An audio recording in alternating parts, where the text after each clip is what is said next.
Jaya, Jaya, Jesus Christo. Jaya, Jaya, Jesus Christo. Jaya, Jaya, Jesus Christo.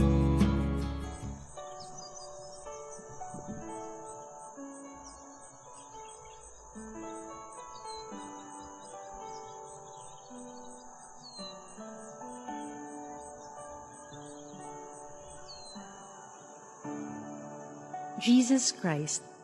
Maraming tao nagpapahayag ng kanilang debosyon, pananampalataya at pag-surrender sa Kanya. Subalit, sino nga ba si Jesus Christ?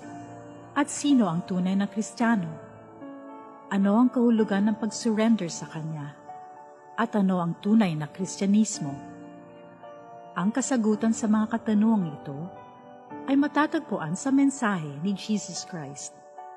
At ngayon, ang tunay na mensahe ni Jesus Christ ay ihahayag sa atin ng ating kaibigan na si Gabay Hari Criado.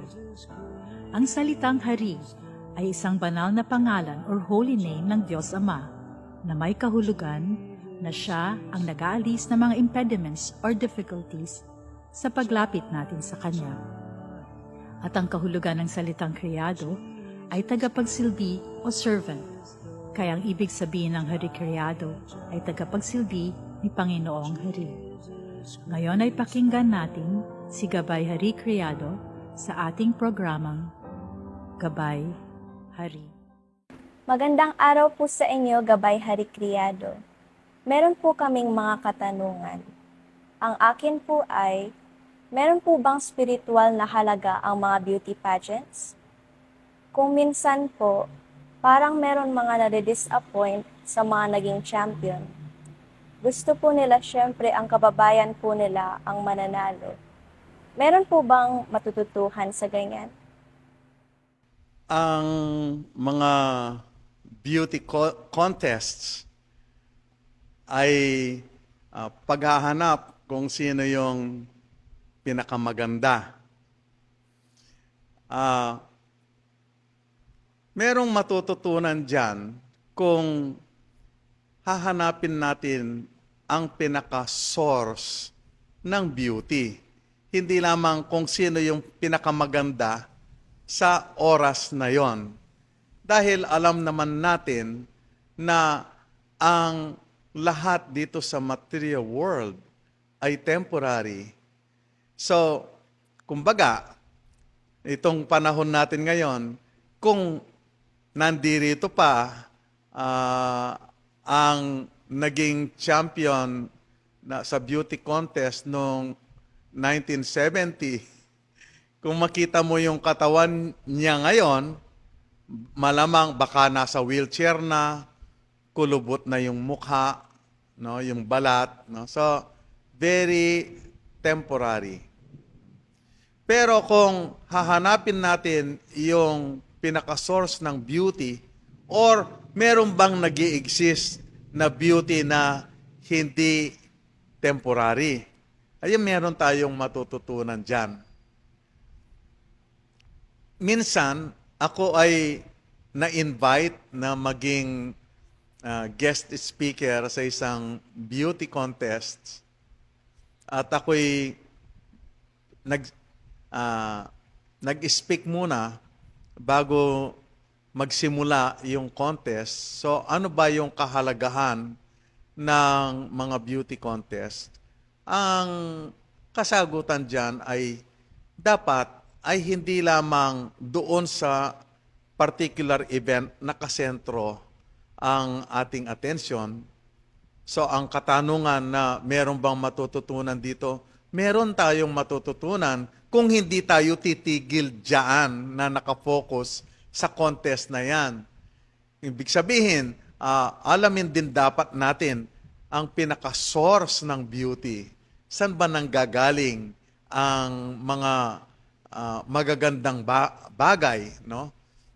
Kasi beauty, mamaya ay explain ko po sa inyo na ang beauty at ang ibang quality ng tao ay hindi ito limited sa anyo o sa hitsura, sa image ng physical body.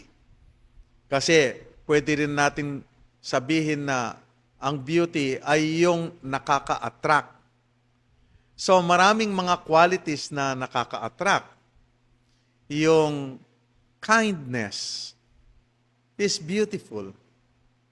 Na-attract tayo kapag merong isang taong compassionate, kapag merong isang taong matalino, no? Kapag merong taong maawain, mapagpatawad, these qualities are also attractive and beautiful. And of course, ang nakaka-attract na beauty, which is inseparable sa beauty, is love. We are attracted to love. Love and beauty are inseparable. Ngayon, tungkol sa matututunan, merong verse sa Bible na nakasulat sa New Testament sa 1 Peter chapter 3 verse 3 to 4. Do not let your adornment be merely outward, arranging the hair, wearing gold, or putting on fine garments. Rather, let it be the hidden person of the heart, with the incorruptible beauty of a gentle and quiet spirit, which is very precious in the sight of God. Napakaganda po nitong verse na ito sa New Testament. Dahil dito ay nababanggit din na the person, the spirit soul, is residing inside the heart of the physical body. So in the region of the heart, the living entity, the spirit soul, distributes its influence all over the body. Kaya mula sa mga daliri ng ating paa hanggang sa pinakaitaas ng ating ulo, ay meron tayong nararamdaman dahil nandiyan yung energy ng spirit soul, tayo po yun, it is distributed all over the body. At ito ang tinatawag na kamalayan or consciousness. Kaya kapag nakagat tayo ng langgam sa dulo ng ating daliri sa paa, mararamdaman natin hanggang sa ulo because this consciousness or awareness coming from the region of the heart is spread according to the shape of the physical body. So, maraming mga tao ang attracted manood sa mga beauty pageant. Attracted tayo kasi sa beauty. Unfortunately, sa kabilang banda ay meron din naman tayong paminsan-minsan ay nag-gravitate tayo o parang nahihila tayo ng negativity. Merong mga tao na nag-uusap sila ng 1-2 oras, pero ang topic nila ng kanilang usapan ay yung kanilang problema. Kuminsan, maski na nag-iisa ang tao, iniisip niya ang sarili niyang problema, kung gaano siya napaka-miserable. Hindi niya nakikita ang katotohanan na siya ay isang anak ng Diyos, no? Na spirit soul. At dahil ang Panginoong Diyos ay punong-puno ng magagandang qualities, meron din po tayo. Pero sa spiritual world, ang ating matutunan dito, ang lahat ay masaya na makita ang attractiveness ng Panginoong Diyos. Ang Panginoong Diyos ay merong maraming magagandang qualities. Meron ngang isang martial art athlete sa Hawaii. Lumalaban siya sa competition. At sinabi niya na ako ay hindi nakikipag-compete para makuha ko yung title na tinatawag po nila yun na GOAT o yung GOAT, Greatest of All Time. Kasi ang title na Greatest of All Time ay occupied na ng Panginoong Diyos na kung minsan ay tinatawag na Krishna, Jehovah, Yahweh. Ipapakita ko po sa clips yung athlete na yan. Went against a 5-fight veteran for your pro debut. Was there any reluctancy about that, or did you know this was going to be that kind of stand-up war? I just trust in Krishna. A lot of people, a lot of fighters, we get into this game and we want to become the greatest of all time. And I had that dream as a child as well. But I've been fortunate in my life to realize that I can never be that, because that position is already taken. The greatest of all time is known in every corner of the earth by many names: Allah, Yahweh, Krishna. And I'm here not to try to be number one, but to try to redevelop my loving relationship with He who is really number one. Ako'y nag-a-admire, napakaganda po ng kanyang sagot doon sa interview na ang Panginoong Diyos ay siyang nag-o-occupy, na He is the greatest. Siya yung most beautiful, most intelligent, most merciful, most powerful. Nasa Kanya ang lahat ng mga magagandang qualities. Paano po malalaman kung sino po talaga ang pinaka-source ng lahat ng beauty? Meron po bang ebidensya sa banal na aklat?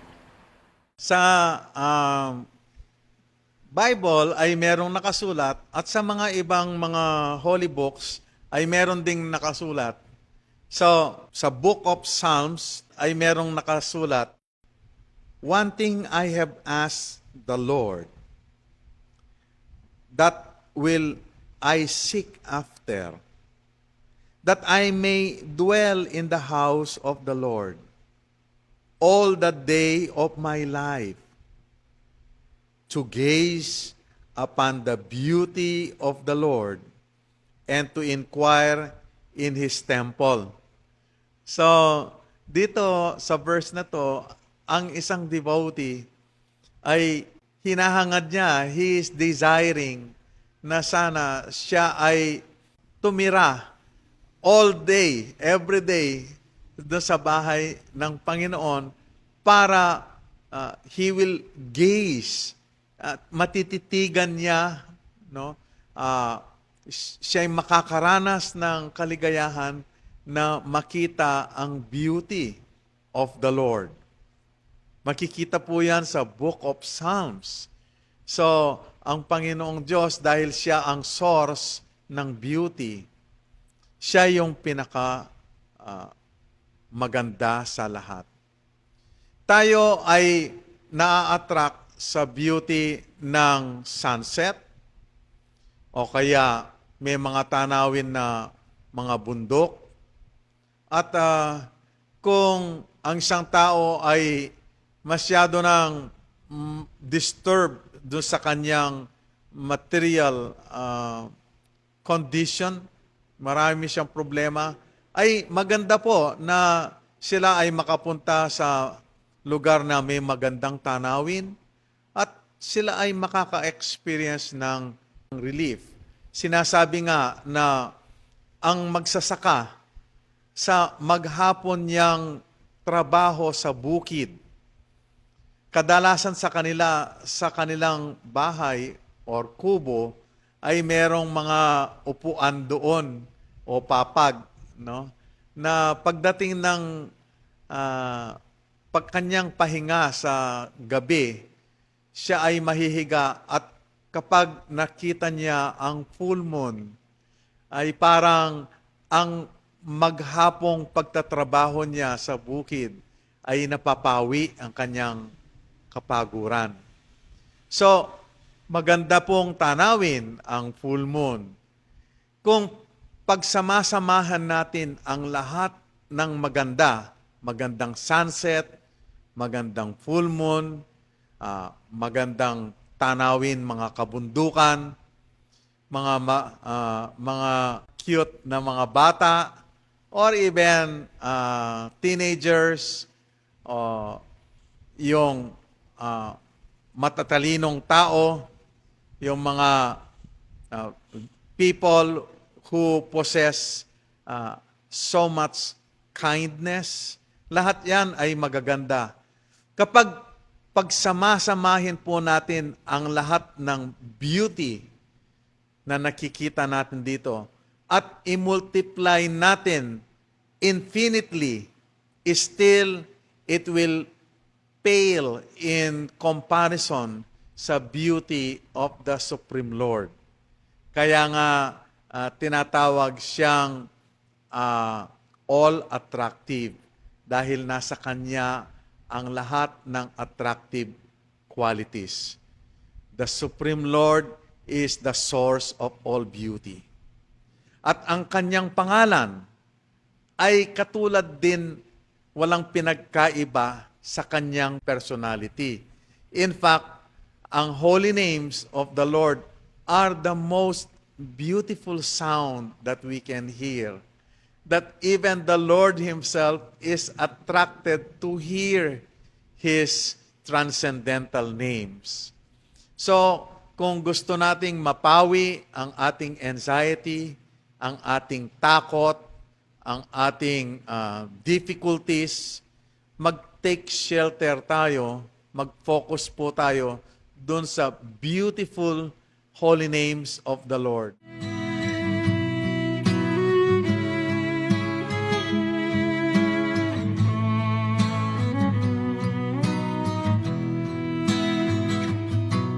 Jaya, Jaya, Jesus Christo. Jaya, Jaya, Jesus Christo. Jaya, Jaya, Jesus Christo. Jaya, Jaya.